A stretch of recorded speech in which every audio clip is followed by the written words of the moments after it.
Thank you, Mr. Speaker. Mr. Speaker, I yield 2 minutes to my very good friend, the incoming chairman of the Oversight Committee, Mr. Comer of Kentucky. Gentleman from Kentucky is recognized for 2 minutes.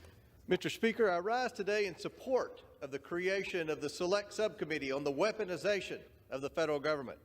The federal government exists to serve the American people, administer the law impartially, and protect our cherished freedoms enshrined in the Constitution.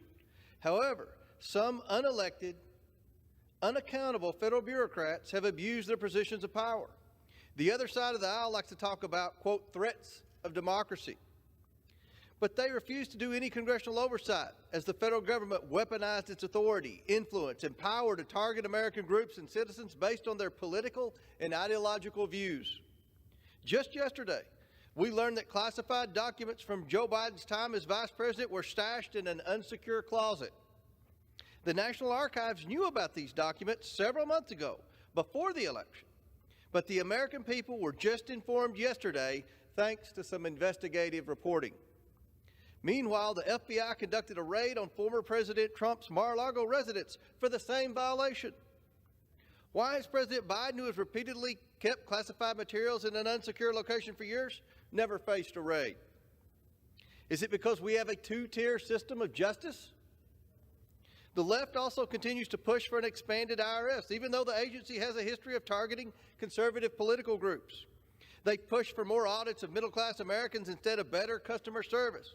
In another example, at President Biden's direction, the Department of Homeland Security formed a dystopian disinformation board tasked with policing American speech online. While this board has been disbanded, we continue to learn more almost every day about how the Biden administration pressures big tech to censor and suppress Americans' views online that are contrary to their political narrative.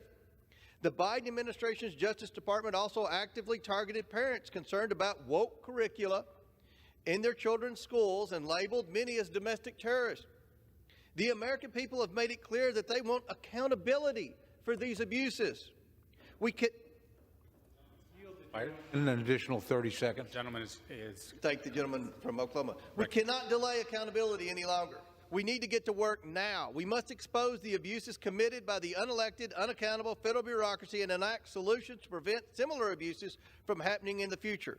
I look forward as chairman of the House Oversight Committee to work closely with this new select committee, and I yield back.